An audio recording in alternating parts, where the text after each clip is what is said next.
Assalamu alaikum, kids.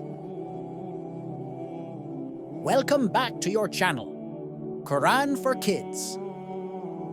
In the previous video, you learned about that preventing worship and harming places of worship is a great injustice. Now, we will move towards verses 116 to 120. But first, check the highlights. In this video, you will learn about 1. Allah has no children. 2. Creation is effortless for Allah. 3. Don't follow the desires of others. Let's start. أعوذ بالله من الشيطان الرجيم بسم الله الرحمن الرحيم وقالوا اتخذ الله ولدا سبحانه بل له ما في السماوات والأرض كل له قانتون. They say, Allah has taken a son. Exalted is he. Rather, to him belongs whatever is in the heavens and the earth. All are devoutly obedient to him. Human being is the creation of Allah. He has created humans for a specific lifespan in which they born, grow up, and then ultimately die. In this lifespan, the most interesting thing is the human production. Humans are happy when they give birth to their children because they see that they will seek new ways and will bring forward the objectives which they did not achieve in their life. The main purpose of children is to keep spreading the Allah message after their parents. Do Allah need children to spread His message? It's a clear no.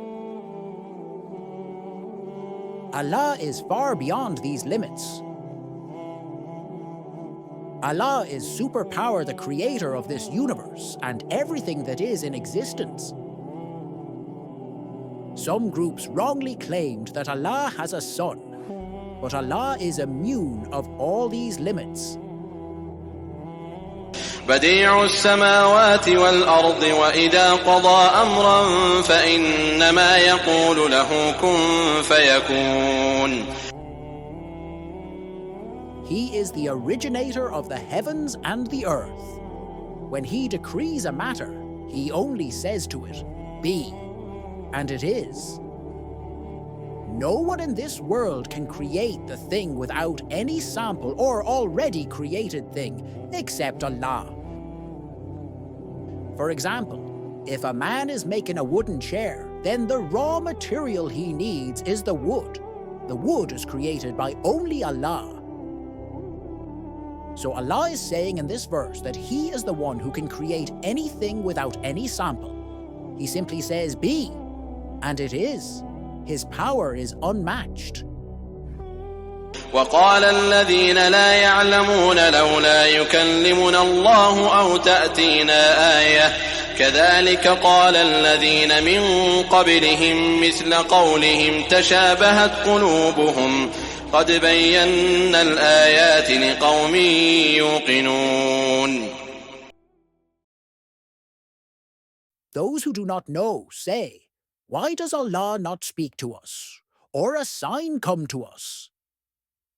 Thus spoke those before them, like their words. Their hearts resemble each other. We have certainly made the signs clear for a people who are certain in faith. The true believer of Allah will have faith in Allah even if he does not see Him. Indeed, it is the test for the believers.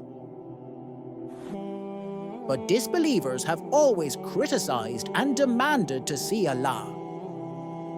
Those who lack knowledge demand direct signs, or that Allah should speak to them. Just like the people demanded Prophet Musa to see Allah, but they did not tolerate the vision. Allah explains that people before made the same demands, but true believers accept the clear signs already given.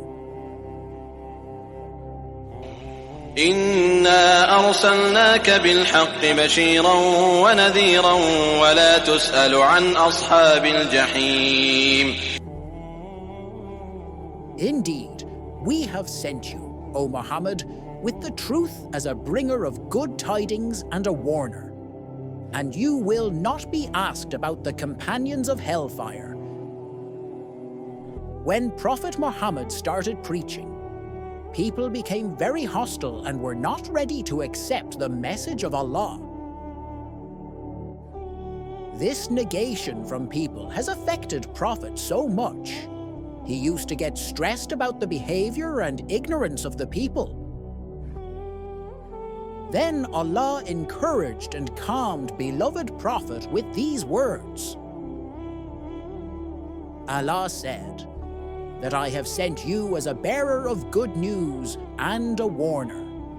Your job is to deliver the message, not to be responsible for those who choose hell.